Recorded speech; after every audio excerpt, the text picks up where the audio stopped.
Southland. I'm Don Norris, and this is the pilot episode of BrandVertizing on FuseLogic TV. BrandVertising will be a show where the worlds and their brands and their advertising meet, and where no topic is going to be taboo. Today, brands and their communications dominate the atmosphere we live in. Yet so little time is spent talking about how they get created, how they find their way in front of you, and who are the people that create these brands. And most importantly, how do they do it? Well, BrandVertising will take 30 minutes every few weeks and attempt to give some insight into this relatively secret industry. I will talk with people who have made an impact in marketing and advertising at all levels and from all over the world. I will look at some of the work that stands out today and even look back at some of the impactful work of the past years that I believe still stands the test of time. By now, you're asking, who am I? And why should I be listening to this guy? These are real smart questions. Well, for over 25 years, I've lived in this amazing world of BrandVertising. In 1984, after graduating from Ryerson University in Toronto with a business and marketing degree, I started out in a small research firm in Toronto tracking, believe it or not, the monthly sales of chocolate bars and fast food restaurants across Canada. Soon after that, I entered the ad agency world, where I stayed until 2007. During my 22 years in the global agency business, I worked and lived across North America and Asia Pacific, and on a daily basis dealt with the opportunities and challenges clients like Labatt, Molson, Coca-Cola, Nestle, Goodyear, L'Oreal, Samsung, Microsoft, UPS, Intel, Chevron, and others faced. Then in 2007, I moved from running the Chinese operations of the world's largest advertising agency back to Canada, here in Edmonton, where I started a boutique brand and research consultancy called Bamboo Strategy. In short, I have a pedigree and a passion around the brands and the consumers who today, more than ever, keep these brands alive. Well, on today's launch episode, we're going to look at the world of brand activation. I will be chatting with Rico DiGiovanni, who is the president of Spider Marketing Solutions, a Toronto-based boutique consumer and shopper marketing agency. I worked with Rico back in the mid-1990s while I was working on the Molson business at FCB in Toronto. And Rico led a marketing promotion agency at the same time. Together, we built the third year of the Coors Light Talking Can promotion, a franchise that helped drive Coors Light to be the dominated light beer in Canada. Along with the conversation with Rico today about brand activation, I will take a look at some of the amazing brand events that have made a lasting impression on those who were touched by them. Brand activation, to me, means letting consumers actually have a multidimensional sensory experience with a brand's product or service. It's one of the most important and often overlooked aspects of a marketer's toolbox. Research continues to show every year that the increased effectiveness from brand activation and consumer engagement plays to make people become more effective in understanding the use of products. I witnessed firsthand the rush of agency networks to buy small, successful, and sometimes not so successful, internet plays in the last decade. What many don't know is that just as many were seeking event marketing and brand activation firms, because they were providing the crucial touch points for customers and brands, especially in the developing markets in Asia, the Middle East, Eastern Europe, and Africa. In fact, in my mind, these brand activation and customer engagement specialist agencies, along with online specialist firms, are making the most impact in the success of brands today. So, as we get set to have an insightful and fun chat with Rico, let's click on the Ads of the World website and have a look at a great brand activation that Coca-Cola did in Spain last year. I'll see you in about 3 minutes. The product.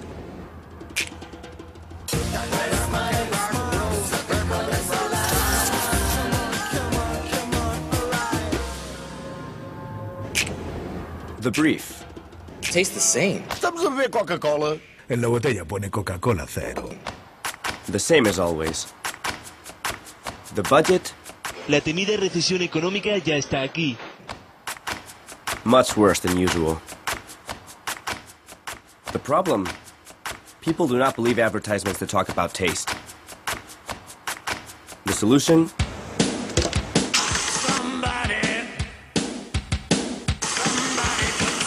tricking them. We reached an agreement with the Yelmo chain of movie theaters so that they would give a special deal in which they give away one Coca-Cola with the entrance ticket, thereby helping us go from theoretical models to practical actions once and for all.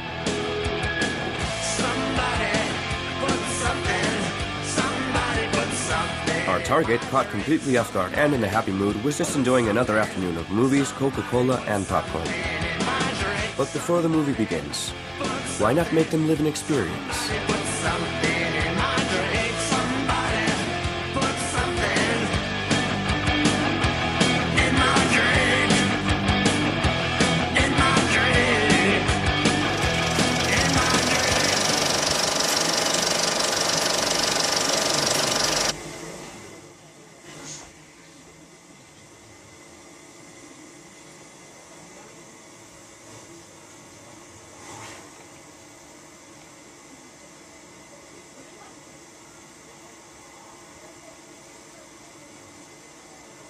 Hola, soy uno de los chavales que te acaban de poner tu refresco.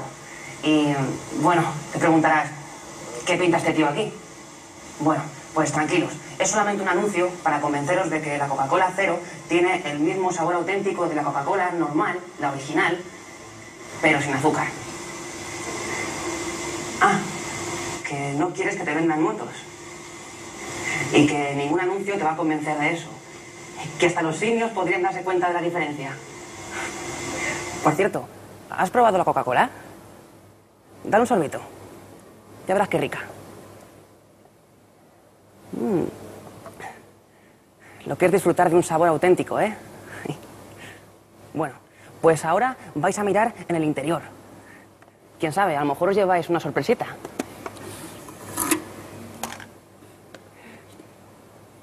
Ups. ¿Qué? ¿Os he convencido? Bueno, pues por haber aguantado este cambiazo, a la salida os invitamos a una Coca-Cola, la que queráis. Y quién sabe, igual repites. Coca-Cola Cero, el refresco que te acaba de convencer de que tiene el mismo sabor de Coca-Cola. The result? 43% of the people trick changed what they had chosen to Coca-Cola Zero when they left the movie theater. The other 57% will believe a little bit more the next time they see an advertisement with the same brief which is normally used. By the way, we tricked the 100% of the people.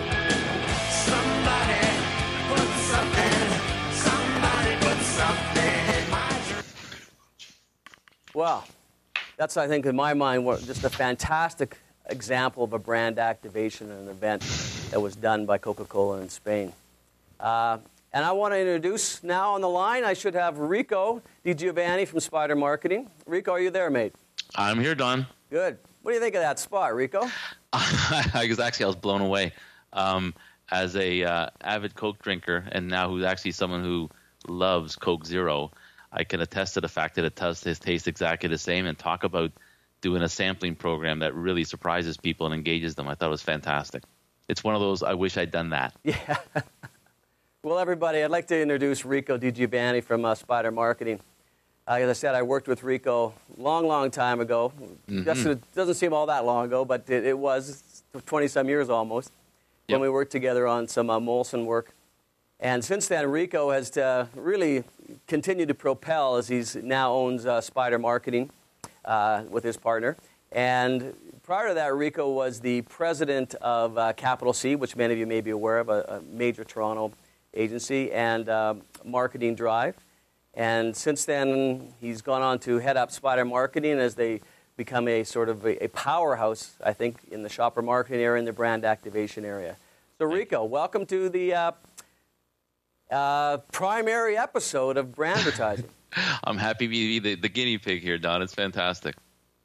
Did I miss anything in the introduction you want to talk about, Rico?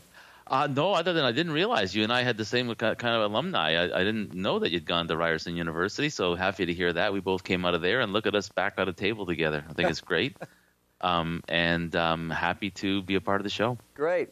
Well, Rico, one of the things I want to start about is you spent so much time in the brand activation, consumer experience area.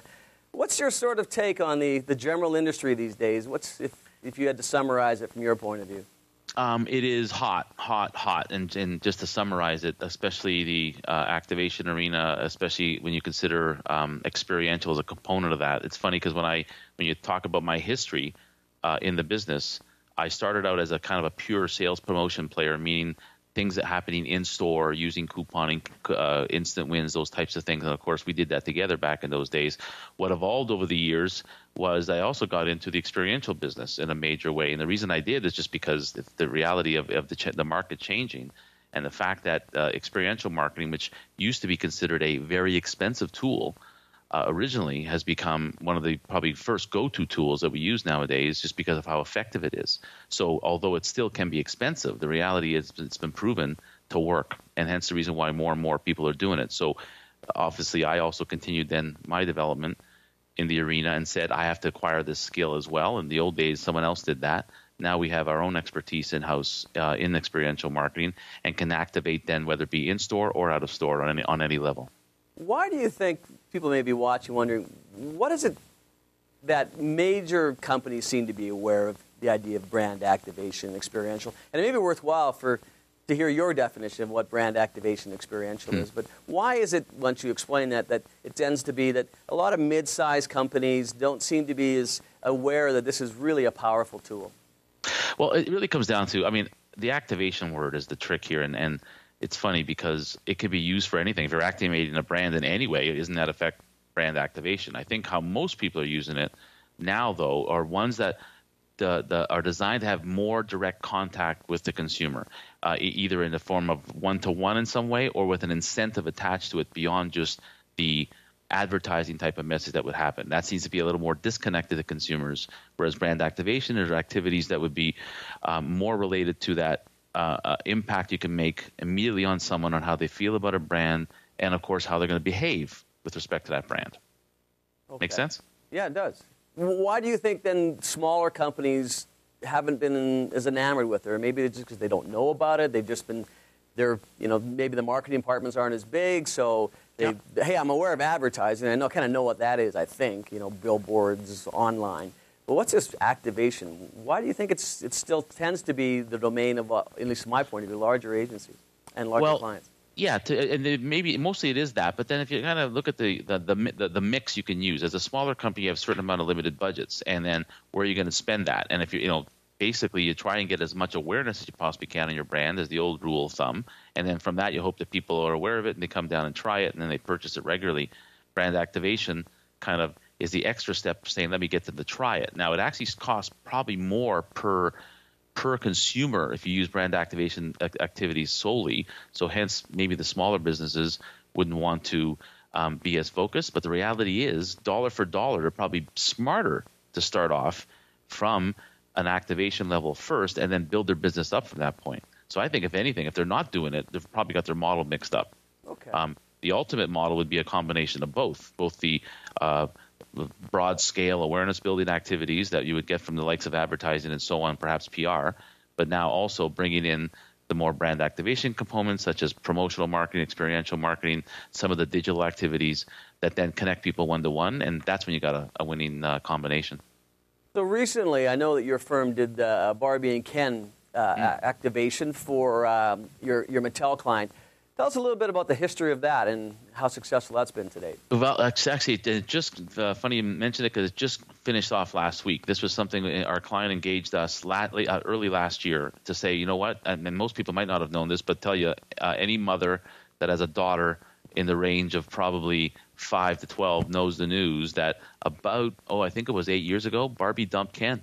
And in the end, that was a big story.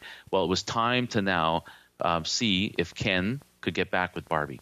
And ultimately, he wanted to be back with Barbie, and they asked us to create an activation program that would help them deliver that message and, of course, create a lot of news, a lot of earned media for Barbie leading into this season right now to try and drive those sales. So what we did was say, okay, we're going to ask consumers to tell us whether or not Barbie should take Ken back. And we had a couple of executions that are happening across the country. The first one was a kind of a tease that was intended to have Ken out in major malls. In the case of the one here we did locally in Toronto at the Eaton Centre, if people would know that. in which we took over a whole section of it. And I believe we might have a couple pictures of this, Don. I'm not sure if they're they're coming up now, Rico. Yep, that's great. And at that event, what Ken did was he went out into the mall. We actually hired a number of very good-looking Kens who were out there asking consumers, would you please help me? Would you please help me get Barbie back? Here's a website you can go to and vote for the idea of Barbie taking me back. Previous to this, there had been an amount of advertising that was out there as well to create awareness and an amount of PR to get the story rolling. After that first tease session, we actually had the big kickoff event in which we did a complete takeover down at Union Station here, in which, by the way, on Valentine's Day, the appropriate day to have that love story continue, where, again, our Kens connected with thousands of women who are coming in through the trains from various parts of the GTA area, and each of them was handed a rose from Ken, a little pin from Ken saying, I love Barbie, and saying, guess what? She's taken me back. Thank you. I'm back with my love. And, of course, PR was picked up like crazy, which was part of our intent in that case because we needed a story, and the story was very, very successful. In fact, the client said to me, one of the best events they've ever run. Fantastic.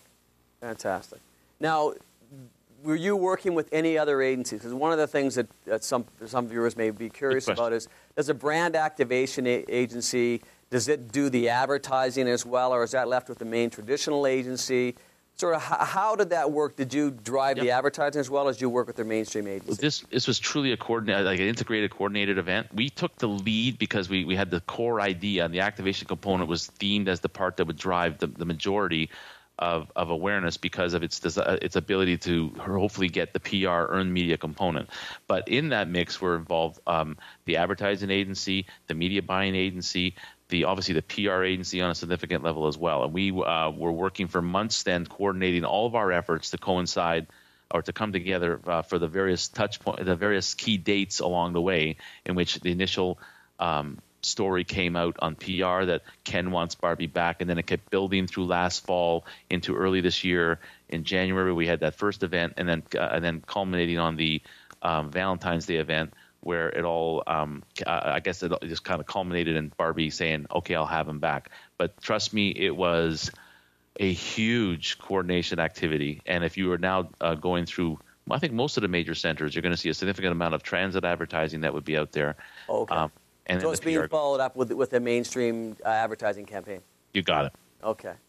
So, Rico, what about how effective do you think brand activation's been compared to other types of advertising, traditional advertising online? And I mean, my belief, and I've done some reading in the past that showed me, and some studies have showed me that, the increase of the effectiveness by marketing CMOs and even CEOs that believe that brand activation is really increasing in importance to the marketing tools has been dramatic. And what do you have to back that? Well, Don, I've seen report after report, research after research study in the last few years that has basically concluded that it is probably the most effective dollar for dollar return on investment marketing tool that any marketer can apply to their mix.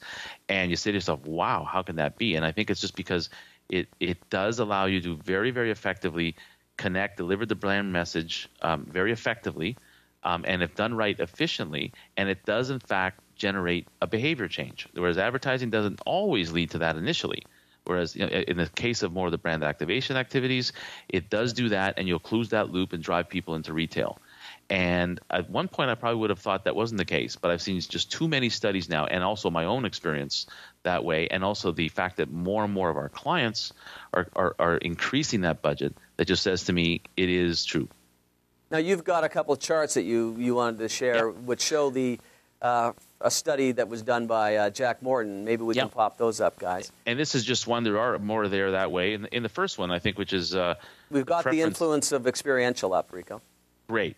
And in that case, that shows that, what is your preferred means to learn about product or brand. You can see that most people would list a very highly advertising TV at 34%, internet 33%, and then experiential marketing at a strong 30%. That just tells you that each of those are very, very effective in getting a message out about a product. If you flip to the next slide, guys, as far as the influence component, what medium is most likely to influence behavior? Experiential marketing jumps right to the very top. 32% then of consumers have indicated that they're more likely to change their behavior based on an experiential marketing connection rather than some of the others. You can see the TV drops quite a bit down. Word of mouth is still very, very high because that also ranks as far as an effectiveness. Well, it's kind of connected to experiential marketing, isn't it? Totally is. It is. I mean, they go hand in hand. And we'll often use that component. We'll link in a social media component. In fact, we did in this case as well, but it was a social media component that helped to deliver the message to get, again, you still need awareness for your activities that are happening. So we will often have campaigns that are designed to create awareness for the experiential campaigns that we're running. Why do you think it is that experiential marketing is just that much more effective? Why is it more effective than the two-dimensional approach of what any sort of a screen technology delivers? Yep. I kind of go back to my original days in this business where I learned about the various tactics you can use to change people's behavior. And the number one tactic I was told from day one was the idea of sampling. There's nothing more effective, of course, if you try something to get people to potentially like a product and go out and want to purchase it. And all that does is come true today to say experiential marketing is just another way of doing sampling. You're getting people to experience a brand either directly in which they drink it in the case of the Coke Zero, or eat it in some way, or just feel it in some way, or even feel the branding that's coming across to them. It's all about creating trial as opposed to just awareness. And that's why I think it's more effective. There's a direct trial component attached to it. You're getting the product in people's hands and they can feel it and sense it versus just a one flat dimensional screen where you can say a lot about it, but until people get it in their hands and really experience it, I think it's a big difference. I agree. What are some of the more innovative types of brand activation that's being done these days? Sorry, say it again, Don. What are some of the more innovative experiential marketing tricks that you've used, other people are using that have impressed you, whether that be in Canada or other parts of the world? There's just tons of them everywhere.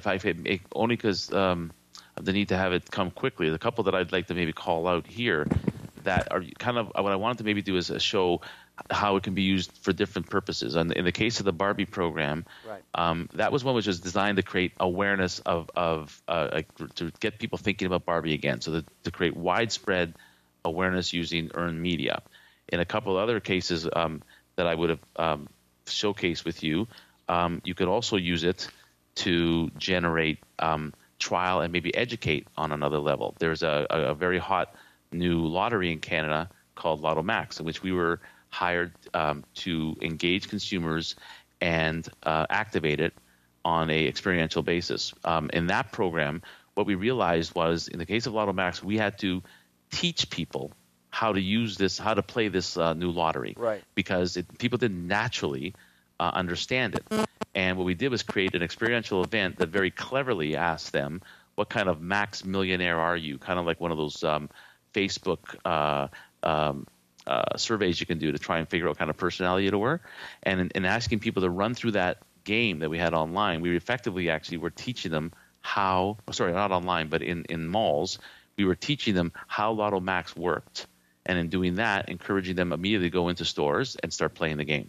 So there's a case where it has an educational component to it as opposed to a real trial component. I can't have you try a lottery, if you know what I mean. Now, were you capturing any data of consumers at this point, or were they entering anything that you could capture and do further marketing to them later on, or was it just a pure information blitz? I'd say probably 90% of any experiential marketing campaigns have a data collection component attached to them in one form or another. The best way to do that, tried and true, is the old standard contest approach. Have people have a chance to enter something that they can then win. In the case of the Lotto Max, I believe we built in a very simple tool in which you could enter a contest to win $5,000 at the end of the program. And that generated thousands and thousands of entries by way of, actually, I think it was a couple 100,000 entries that were then captured into the OLG database for follow-up in the future. Right. And we do that consistently at just about every program we do. It doesn't cost much to do it, so why not take advantage of it? You have a captured audience there, and you can follow up later then and hopefully engage those people further. Right. Okay. Makes sense? It makes total sense. Have you done any activations, you've got the Toronto market. How does Spider cover the rest of Canada? Do you work across Canada with your clients? Yep. In our case, in fact, the Barbie one was across Canada. Lotto Max was just in Ontario because we were with Ontario Lottery, but again, it was throughout Ontario that way. Generally speaking, most of the programs we do would be on a national scale, and to that end, we do it from here. But there's lots and lots of partners that can be called in to subcontracted to across the country. We have probably 4 or 5 regular partners that we use. We're a relatively small agency of we're 12 people here.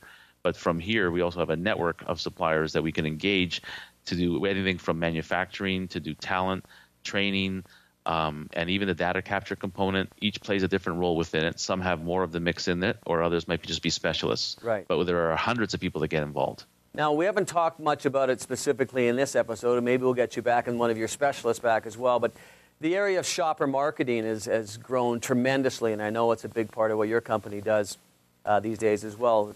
Where's the whole idea of shopper marketing come from?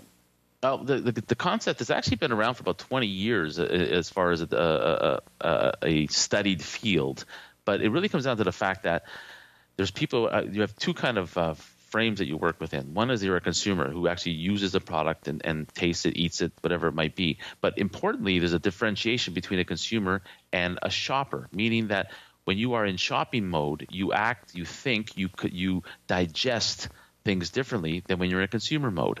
And so by actually studying that difference between the two, the discipline of shopper marketing has come forward to say we have to communicate with people differently in the store and even out of the store when we communicate with them on a shopper level, as that would then allow us to probably be more effective, again, a better ROI to try and change behavior.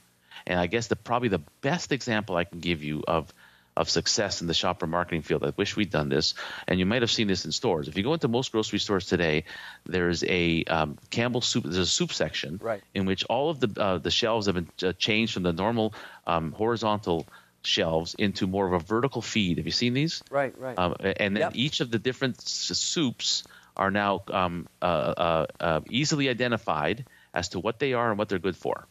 Right. That was done after an in-depth study by Campbell's, who led the charge in that case. But Campbell's they had a flat marketplace. They wanted to try and do something. They studied shopper behavior, and found that people were confused. They didn't know how to shop that aisle, how to shop that section. So their research, however they did it, they filmed it, or they actually watched people behind and it kind of points to the fact that people wanted it to be quicker. And actually, the interesting thing about shopper marketing, the final conclusion comes down to the quicker. It's like an inverse formula. The faster you can satisfy people's needs, the more likely they're going to shop more. So this was based on the same thing. People were very quickly able to identify the soups they wanted, what it was, where it is, and then choose it. And then, in fact, by doing so, they probably were going to purchase more soups. And now this has actually become, I think, instituted almost most grocery stores that I go into. And it's not just Campbell's soup. They've done this for all the soups, private label, et cetera, within it. But Campbell's is the category leader, and they're the ones who have probably benefited the most from the activity. Well, many clients, some of our viewers may know this, that many clients out there actually have people now that's their role. There's the marketing director of shopper marketing or director of shopper marketing. These are positions that didn't exist 5 years ago, let alone 2 years ago. I mean, especially here in Canada. Yeah, you're right, Don. I mean, the U.S. is way ahead of us on this one. They're about at least 3 years ahead of Canada. They have major sophistication in this field. Canada is just catching up now, and to that end, most of our clients are either have implemented and put in place a shopper marketing department, or have plans to and are running like crazy to try and catch up. But they're finding and they're getting demands from their retailers saying, I want some marketing people to table with me with your sales guys. I want to understand how you're going to help me sell more of your product in my category. And that's what a shopper marketing is going to be about. So we're ahead of the curve, we think, here in Canada, in our case, as far as sophistication. And we're getting called more and more now to try and bring that either teach the expertise or work with existing departments now who appreciate our expertise that way to develop these programs. We've got a question from someone in the chat room here for you, Rico, and it's, Sure. Do you think traditional advertising is going to survive? Yes. Funny. Many years ago, I probably wouldn't have said that. I think it has to survive. You still need to generate. it still is incredibly efficient at generating widespread awareness for a brand. I think you still need that component within it, unless something else would replace it. And I think activities on the internet obviously are starting to do that. But it's just another form of advertising then. What's the difference in awareness you think that's happening from a traditional advertising? For those of you out there that maybe aren't as clear on that, traditional to me is you've got your offline advertising, TV, radio, print, outdoor, and now online getting in there as well. What do you think the difference of awareness, if you're going to go through the awareness model, awareness, interest, desire, action, the AIDA model, what's the difference between awareness generated from an activation or an event versus that being generated from traditional advertising? Great question. Obviously, the numbers are going to be very, very broadly different. You advertising, of course, can reach millions of people very, very quickly. You get on the Super Bowl and you've got a ridiculous number of hundreds of millions of people, right? As opposed to an activation event, which you can't get to that level. I guess you can if you spend enough. The difference becomes the effectiveness of the communication. On an advertising level, people see it, they don't interact with it. It's one way only, and they move on to the next one. And maybe down the road they'll think of buying your product. On a brand activation execution, they don't have a choice. They're being engaged one to one, and they're forming their decisions right there probably as to whether or not this is a product for me that I can see myself purchasing, and hopefully we close that loop to get them going to the stores and buying something. So I think that the factors are ridiculously different. There's advertising is still going to always be many, many, many times more effective with respect to reaching people. It's just, is it going to be as efficient? I doubt it. Can we move them from basically purchase intent to purchase? Exactly. Well, Rico, I want to thank you so much for taking the time to, first off, be my first guest. I wish I had a special medal for you. I love it, Don. And sharing basically your background and spider marketing going forward. And if anybody has any questions and needs to get a hold of you, what's the best way they can do that? It could be very simple. You just go to our website, www.spidermarketingsolutions.com. I'm listed right on there, and you can learn a little bit more about what we do, and hopefully I can answer some more questions for them. Fantastic. Well, thank you very much, Rico.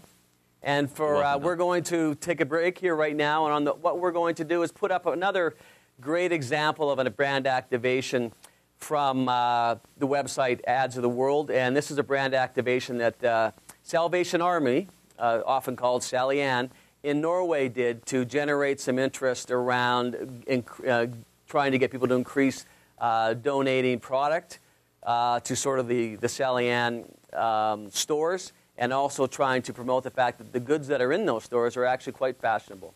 So, Rico, once again, thank you very much, and we'll stay in touch, mate. Let's not make it another 18 years. Thank you. Bye-bye. Bye-bye.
Well, that's been a fantastic, another example of a brand activation in Norway, and I think you'll agree you can be so creative in how you use brand activation to improve your marketing effectiveness.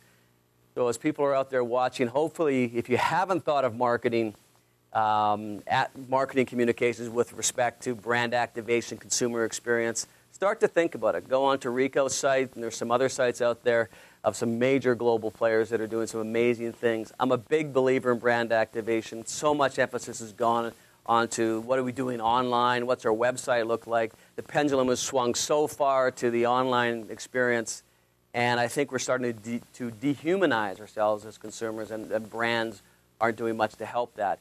And the role of activation, I think, will start to swing that pendulum back, and brands will become closer to the consumer again. Consumers can touch them, smell them, look at them. It's a much more multidimensional experience. And I just want to end the show today with the last thought that Jack Morton in 2009, Jack Morton, a big global event activation agency, did a study. And in it, they found that 99% of the CMOs that they talked to believe that it's as important to the success of your brand that you do what you say you're going to do. And the saying part is traditional advertising. We're this, we're that, we're great. But when you take that brand out to the street and you put it in the hands of consumers and you actually do what you say that brand is about, people actually relate much stronger to it. They go out and talk to their friends about it, whether it's online or offline or on Twitter, and said, I just had this experience with this brand. It was great. Unfortunately, if you don't have a great experience, it can also go the other way. So that's why you need to hire professionals to do it well. But that's sort of the end of the first episode, the pilot episode of BrandVertizing right here on FuseLogic TV. I'm Don Norris, and in between episodes, you can get a hold of me at dnorris@bamboostrategy.com and click on www.bamboostrategy.com. Thank you, everybody. I'm looking forward to talking to you again. Until then, bye-bye.